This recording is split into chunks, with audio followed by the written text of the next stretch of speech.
What would you do if someone told you that you could buy a MotoGP race bike and ride it on the street? That's exactly what Honda said in 2015 when they dropped something that rocked the motorcycle world, the RC213V-S. This wasn't just some sport bike with a fancy name. It was based on the same machine that Marc Marquez used to win MotoGP championships. Same engine, same frame, same engineers, even the same tools were used to build it.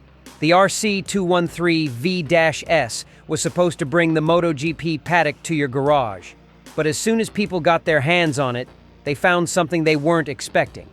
This engine, the heart of a world champion bike, had been restricted, softened, and reshaped by street laws. The machine that once dominated racetracks now had to follow traffic rules, and that changed everything. Let's back up for a second. This story starts in MotoGP, the world's fastest and most advanced motorcycle racing series. In 2012, Honda launched the RC213V, a 1000cc V4 monster that pushed over 230 horsepower and ripped down straights at more than 350 kilometers per hour. This engine was built with a wide 90-degree V angle. That's important because it balances the engine perfectly. No shaking, no wobbling, no extra weight needed for balance shafts. That saves weight and helps the bike handle better. And Honda's engineers made it scream past 14,000 RPM without breaking a sweat. The RC213V became the top dog of the paddock. It helped Honda win 7 constructor titles in a single decade. Now here's where things get wild.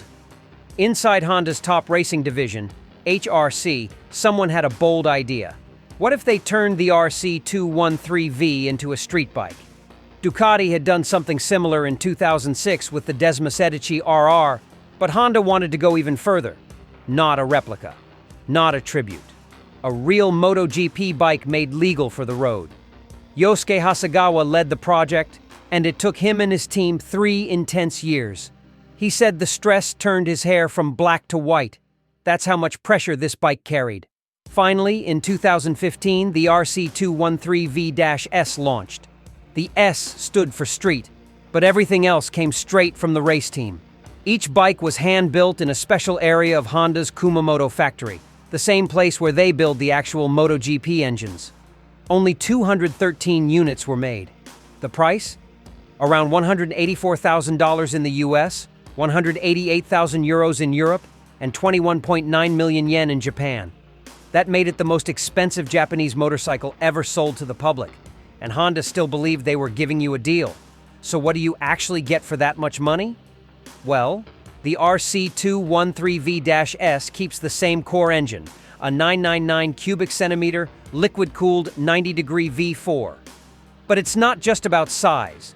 The crankshaft uses a special 360-degree firing order. It's called Big Bang, and it means the pistons don't fire evenly. Instead, they fire in clusters.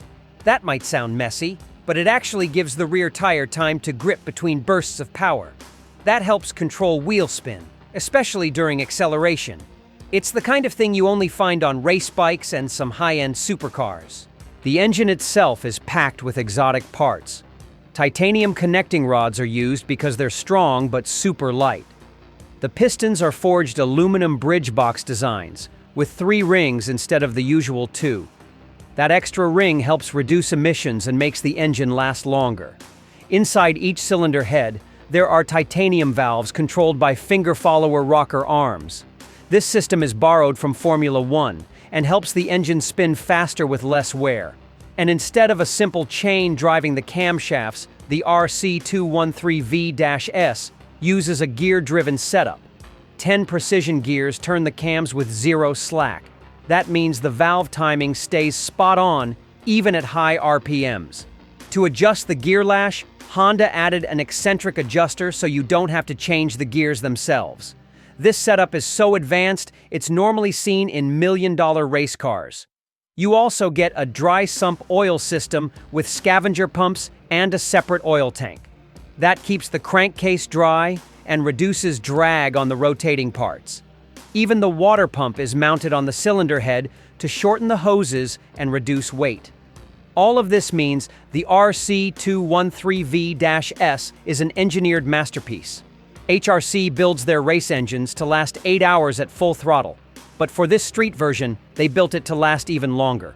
Honda expected some of these bikes to be ridden in the real world, so they had to make sure it could handle traffic, stoplights, and regular maintenance. To help with that, Honda added a few things you'd never find on a MotoGP bike: headlights, mirrors, a license plate holder, a side stand, even a horn. The brakes were changed from carbon discs to steel rotors because carbon brakes only work well when they're super hot. On the street, that's not practical. The bike also got an electric starter and a wider steering angle so riders could handle slow turns and parking lots without tipping over. But two of the biggest MotoGP features didn't make it to the RC213V-S: the seamless gearbox and the pneumatic valve system. That seamless transmission allows racers to shift gears without losing any power or speed, but it's extremely complex and hard to maintain. So for the street bike, Honda went with a constant mesh 6-speed gearbox. It's still race style with a cassette design, but not seamless. The pneumatic valves were also removed. On the race bike, these valves are pushed closed with pressurized air instead of springs. That allows the engine to rev beyond 18,000 RPM without losing performance. But the system needs an air tank and regular maintenance, which isn't realistic for normal riders. So Honda switched to coil springs for the street version. That brought the rev limit down, but it made the engine much easier to service. Now, even with all these changes, the RC213V-S was still an incredible machine. It used the same hand-welded aluminum frame, the same magnesium wheels, the same carbon fiber bodywork, and even the same titanium bolts as the MotoGP version. Test riders like Scott Redding and John McGuinness said it felt just like the real race bike. Casey Stoner even helped test it and confirmed that the handling and power delivery were almost identical to the RC213V he raced in MotoGP. But here's where the story takes a sharp turn, because once the bike left the factory and hit public roads, it ran straight into a wall of legal limits. In MotoGP, the RC213V engine makes over 230 horsepower, but in street form, the numbers dropped fast. In Europe, the RC213V-S was capped at around 157 horsepower at 11,000 RPM. That's still strong, but not quite what you expect from a MotoGP twin. In the US, it was even worse. The American version made just 101 horsepower at 8,000 RPM. That's the same power you'd get from a 600cc sport bike like a Yamaha R6.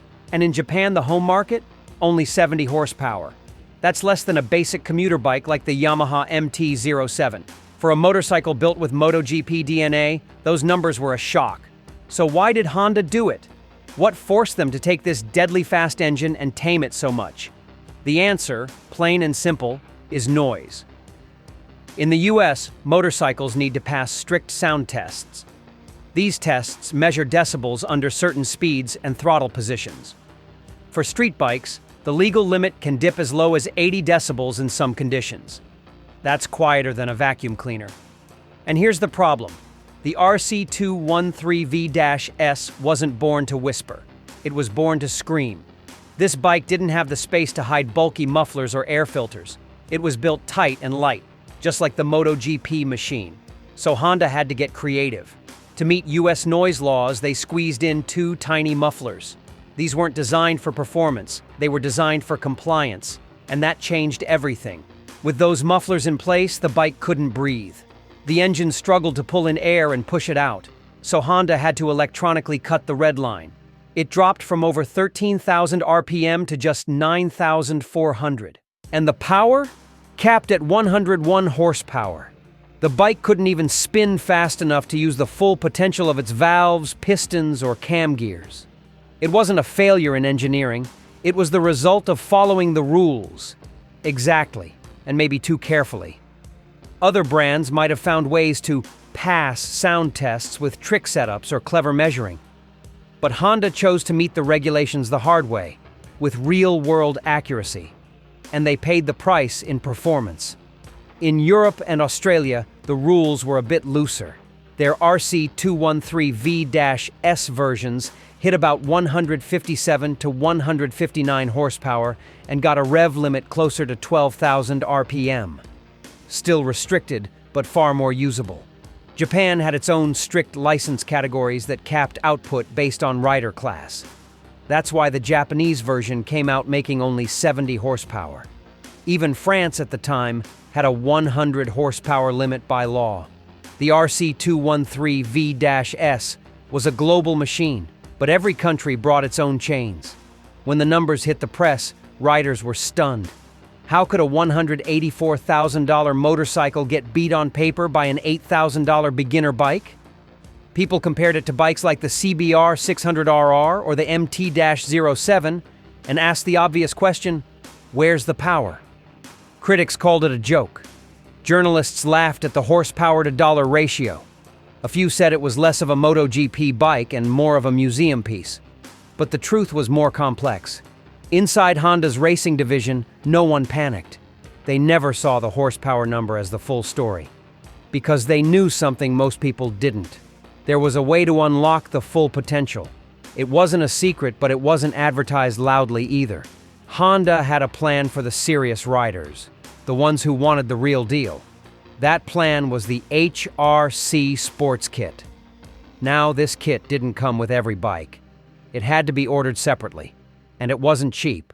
It cost around 12,000 pounds extra, and it wasn't street legal. But what it did was transform the RC213V-S into the machine you always thought it was. First, it replaced the stock ECU with a racing spec version. That alone raised the rev limit and rewrote the fuel maps. Then it swapped the restricted exhaust system for a free-flowing race pipe. No catalysts, no muffler tricks, just open breath. You also got a different ram air intake, racing spark plugs, and a quick shifter for clutchless upshifts. Honda even threw in a race thermostat, new sprockets, and a full data logger. With everything installed, the RC213V-S dropped 10 kilograms in weight. That brought it closer to 170 kilograms wet, track ready. And the power? It jumped from 157 horsepower to over 212. That's not a guess. That's real data from multiple dynos. With the kit, this bike could rev to 13,000 RPM and deliver the kind of performance that rivaled full MotoGP machinery. It was back in its natural habitat. There was one big catch. You couldn't use the kit on public roads. It didn't meet emissions or noise laws. In the US, you couldn't even buy the kit directly from Honda. If you wanted it, you had to import it or go through unofficial channels. Europe and Japan had more flexibility, but the message was clear. This upgrade was for the track only. Even so, riders who did install the kit said it changed everything. Suddenly, the RC213V-S didn't feel tame or muted. It felt like a caged beast had been let loose. All the parts that felt overbuilt or underused in stock trim started to make sense. The high-end valve train, the dry clutch, the gear-driven cams, they all came alive. The bike wasn't holding back anymore. Still, to many people, the situation felt strange. You had to spend 6 figures for the bike, then another $15,000 to make it perform like it was supposed to. It felt like buying a lion, then realizing it comes with a muzzle and a leash. Some said Honda should have made a separate race version and skipped the street compromise altogether. But others saw it differently. They saw the RC213V-S as a once-in-a-lifetime project. This wasn't a superbike built to win sales races. It was a passion project from engineers who wanted to show what they could do when costs didn't matter. The rules got in the way, but the dream didn't die. And when people finally saw the RC213V-S in its full power, the critics went quiet. One bike even made it to the Isle of Man TT. In 2016, legendary racer Bruce Anstey took a fully kitted RC213V-S onto the Superbike TT grid. This event is unforgiving. 200 miles per hour straights, narrow country roads, and no runoff zones. Anstey's bike wasn't just for show. He finished 8th with an average lap speed of 126.8 miles per hour, proving the RC213V-S could handle the world's most dangerous race when uncorked.